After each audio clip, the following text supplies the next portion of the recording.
দেখলে আর ভাঙা প্লেটে খেলে কি হয়? উত্তর হলো, ভাঙা আয়নায় মুখ দেখলে দেখতে একটু অসুবিধা হয়। ভাঙা প্লেটে ভাত খেলে, কোনো কিছু খেলে, ওই প্লেটের যেহেতু ভাঙা, এজন্য ওই খাজে ভাঁজে জীবাণু ময়লা লেগে থাকতে পারে, সেজন্য এটাতে খেতে অনেক সময় অরুচি হয়।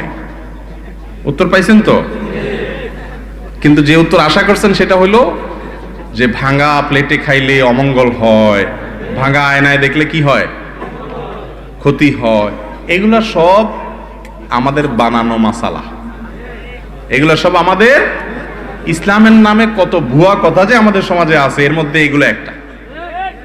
ভাই, যে বেচারার ভালো আয়না নাই, তার আয়নাটা ভেঙে গেছে, বেচারার আর টাকা নাই, আপনি ফতোয়া দিলেন কি ভাঙা আয়না মুখ দেখলে ক্ষতি হয়, তো বেচারা আর আয়না দেখতে পারলো না।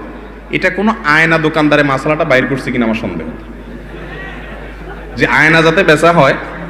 কারণ আয়না ভাঙলে আর দেরি করা যাবে না, এটা দিয়ে চোখ দেখা যাবে না, মুখ দেখা যাবে না, খবরদার আরেকটা কিনতে আসো, আল্লাহ জানে। কয়দিন আগে একজনও জিজ্ঞেস করলো একটা মাসালা, কি অদ্ভুত অদ্ভুত জিজ্ঞাসা মানুষের, বলে যে কাফনের কাপড় নাকি মূলায় কিনা যায় না। আমি বললাম তাহলে সব বাদ দিয়ে কাফনের টাকার তো কাপড়ের দোকান দিলেই তো লাভ।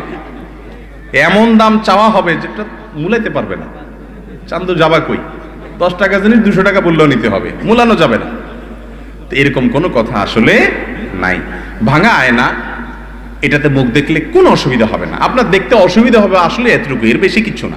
আপনি মনে চাইলে দেখেন, মনে চাইলে নতুন একটা কিনেন, সম্পূর্ণ আপনার ব্যাপার, এগুলোতে কোনো ক্ষতি নাই।